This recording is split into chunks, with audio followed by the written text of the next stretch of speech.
the discussion, the academic agenda, the research agenda, the agenda of civil society, the lobby and advocacy agenda, and the process to pivot out of this reactionary neo-colonial mode, responding to a neo-colonial agendas of the international community so that it could have more meaningful impact in the long term. Because what we are looking at, unless we fix that, every different process we want to enter, we're going to have the same challenge.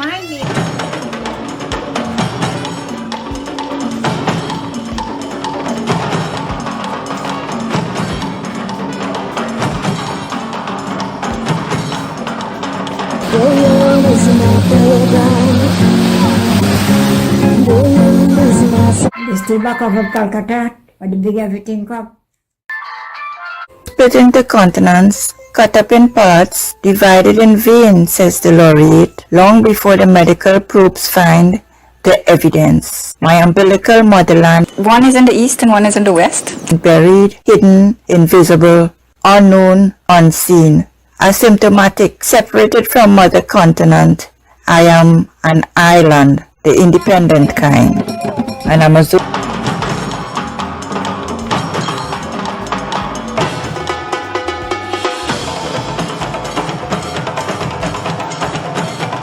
I have never been able to contemplate the history of my islands as the isolated story of independence or colonization or even migration, not the recent migrations that brought most of us here, nor even the prehistoric ones. I have pored over maps and drew the invisible line that connects South American rivers and topography with our islands, and looked at biological studies of our flora and fauna, and geological and anthropological and archaeological reports, and even without that, knowing their primordial linkages which we have been taught to forget. To move beyond the self-derision and self-deprecation and discover our ugliness too, and our beauty too, as I trace the imaginary line that connects us, island and continent. This is a liturgy, a praise song to all who came before, and on whose enormous shoulders we stand and walk.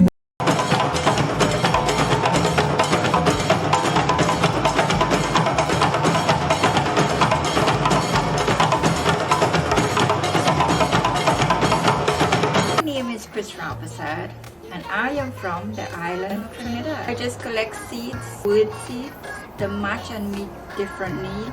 I dissect, connect, interpret, and complete the circuit. Like a scientist, I put stories to the test, as under a microscope to observe the kaleidoscope. AI is not acultural. You know, it comes to us with all kinds of biases and prejudices. I am talking about understanding the culture of politics, the culture of how we do business. We did a lot of training across the Caribbean for women for leadership, which is see. None of those discussions are on the table, and those are built-in biases and prejudices that we convey through media.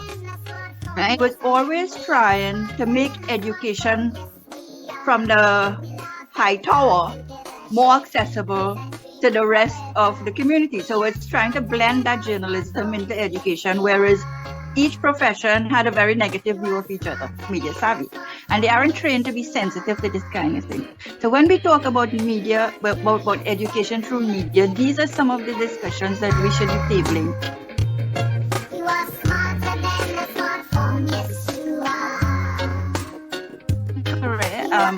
So I moved from media into new media very early in the game, then started training civil society organizations, educational institutions in being able to use new media for their outreach and advocacy. Those are built-in biases and prejudices that we convey through media. She is an award-winning Caribbean journalist, new media innovator, and ICT blogging pioneer. She's recognized as a Global Woman Techmakers Ambassador, Google Digital Skills, World Pulse Digital, and Small Island Innovators Ambassador. A UNESCO and National Geographic educator and independent scholar, she invented the newest creative genre, the multimedia microepic in the midst of the pandemic panic.